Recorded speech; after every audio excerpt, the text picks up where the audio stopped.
Assalamualaikum warahmatullahi wabarakatuh. Bertemu kembali dengan Eko Dharma Putra Bangklah. Terima kasih teman-teman support, like, komen, dan subscribe. Lah teman-teman, pada konten kali ini saya ingin menjawab pertanyaan rekan kita Ari Art Bonsai teman-teman ya. Bertanya pada konten sebelumnya, atraksi sayat ekstrim teman-teman ya. Ari Art Bonsai bertanya apa pupuk yang direkomendasikan.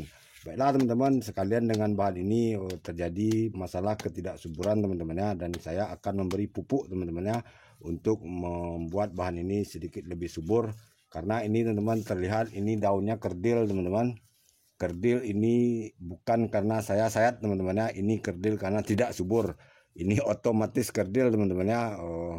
Jadi bahan bonsai kelapa itu tidak hanya bisa dikerdilkan dengan cara disayat teman-teman. Bahkan ini hanya karena tidak subur, bahan ini pertumbuhannya sangat kerdil teman-teman. Terlihat ini daun terakhir yang tidak subur teman-teman, lumayan besar.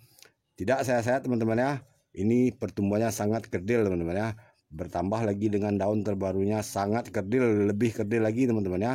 Ini terjadi teman-teman, kerdil otomatis ini karena tidak subur teman-teman ya.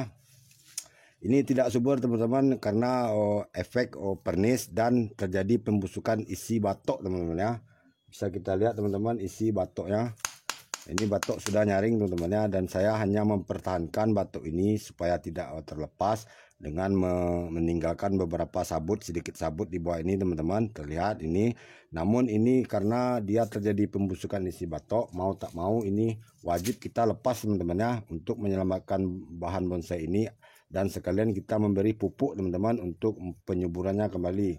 Oke teman-teman, bisa kita potong di sini teman-teman. Di sini pangkal nutrisinya teman-teman ya, kita potong saja. Ini bisa terjadi teman-teman karena bahan pernis, bahan kimia ini teman-teman dalam perawatan terjemur dan kena air siraman kita teman-teman, sudah bisa dipastikan dia akan luntur dan meracuni pertumbuhan bonsai kelapa kita teman-teman ya. Perlahan saja teman-teman, ini kita buka teman-teman ya.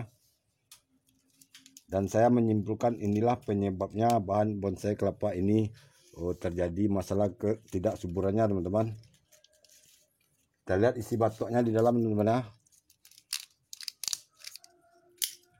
Dan ternyata memang sudah habis teman-teman.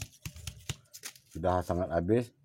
Dan ini bisa menyebabkan bahan bonsai kelapa kita ini tidak subur teman-teman ya. Dan ini wajib kita suburkan kembali. Dan sekalian dengan pertanyaan rekan kita Ari Art Bonsai, saya akan melakukan pemupukan teman-temannya dengan bawang merah teman-teman. Dengan bawang merah inilah pupuk yang saya gunakan teman-temannya untuk zat perangsang tumbuhnya. Dan jika ditanya soal pupuk teman-teman, pupuknya adalah hanya pupuk organik teman-teman ya. Terlebih dahulu ini sepertinya ada akar membusuk teman-teman. Ini bisa kita potong saja teman-teman ya. Dan ini akar pembusukan akar bisa juga terjadi karena efek dari pernis tersebut teman-teman ya. Nah, terlihat nih teman-teman. Inilah yang menyebabkan bahan bonsai kelapa ini layu, kerdilnya tidak kita inginkan teman-teman ya. Kerdilnya otomatis kerdil teman-teman karena bahan ini dalam masalah ketidaksuburan.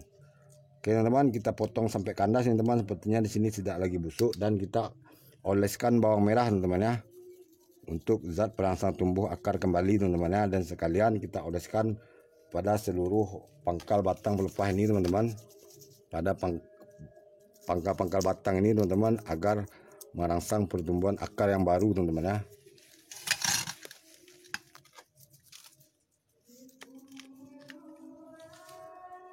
Oke teman-teman, kita oleskan 1 siung ataupun 2 siung teman-teman ya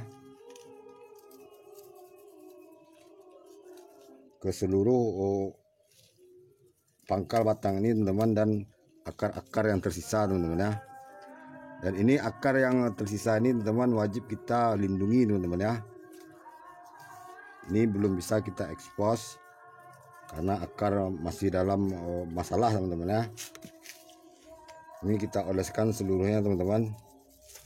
Dan inilah bonggol yang dihasilkan teman-teman ya. Awalnya saya tidak ingin mengkerdilkan daun ini, namun karena terjadi masalah kesuburannya teman-teman, bahan ini otomatis kerdil teman-teman ya. Dan ini teman-teman sedikit cacat teman-teman ya, karena dimakan oleh hama teman-teman ya. Kita bersihkan dulu sisa pruning yang sebelumnya ini teman-teman. Dan inilah teman-teman, jika sudah kerdil seperti ini teman-teman, ini 50-50 teman-teman ya. Ini bisa bertahan hidup ataupun dia akan segera mati teman-teman ya. Kita lihat perkembangannya teman-teman. Jika dia masih bertahan hidup, insya Allah bahan ini akan tetap bertumbuh lagi teman-teman ya. Namun ini teman-teman, jika kerdil sudah kerdil seperti ini teman-teman, ini tidak perlu kita sayat teman-teman ya. Cukup kita buang sedikit pelapis ini teman-teman. Kita lihat apakah ada terjadi pembusukan di dalamnya. Nah, sepertinya aman-aman saja teman-teman, ini tidak ada terjadi pembusukan. Namun ini sudah begitu kerdil teman-teman ya. Dan inilah teman-teman, kerdil itu tak hanya dengan kita memprogram teman-teman ya, cukup dengan membiarkan bonsai kelapa ini tidak subur, dia pertumbuhannya akan kerdil, akan mengecil teman-teman ya. Berbeda dengan kerdil yang kita program dengan cara menyayat. Bahan bonsai kelapa yang kerdil dengan disayat itu harus dalam keadaan subur teman-teman ya. Seperti ini teman-teman, bisa kita bilang kerdil karena tidak subur teman-teman ya. Lihat nih teman-teman, daun yang terbarunya sangatlah kerdil teman-teman ya. Kenapa bisa kerdil seperti ini? Karena pertumbuhannya tidak subur teman-teman ya. Tidak ada lagi nutrisi teman-teman ya. Oke teman-teman, berbeda dengan bahan yang satunya teman-teman. Ini dengan media tanam yang sama. Dan ini pun saya update saat 9 bulan kurang lebih 10 bulan lalu bersamaan teman-teman ya. Dan ini juga saya lakukan dengan perlakuan yang sama teman-teman ya. Selalu mengoleskan bawang merah untuk sebagai pupuk teman-teman ya. Ini terlihat teman-teman, alhamdulillah ini tidak terjadi masalah pernis teman-teman, masalah batok. Alhamdulillah ini batok sepertinya aman-aman saja teman-teman ya, karena saya tidak mempernis ini. Awalnya saya pernis, namun saya tutupi dengan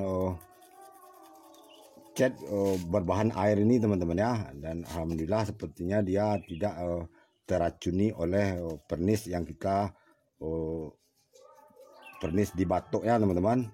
Oke teman-teman, kita kembali oleskan bawang merah dan kita lihat tapisnya teman-teman ya.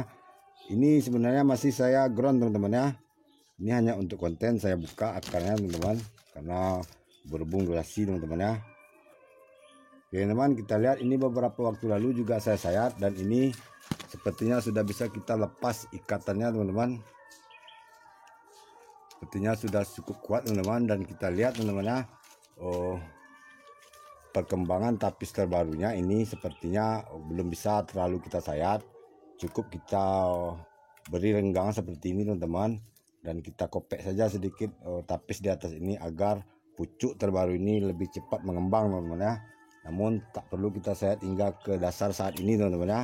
Kita kontrol pertumbuhan daunnya. Ini sedikit bisa kita rapikan teman-teman.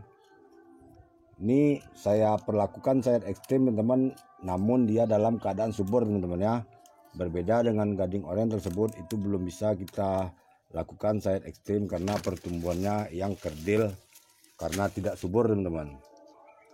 Oke teman-teman, ini sedikit lagi kita rapikan. Ini beberapa waktu lalu saya juga buatkan konten teman-teman tentang akar baru kalau tidak salah teman-teman ya.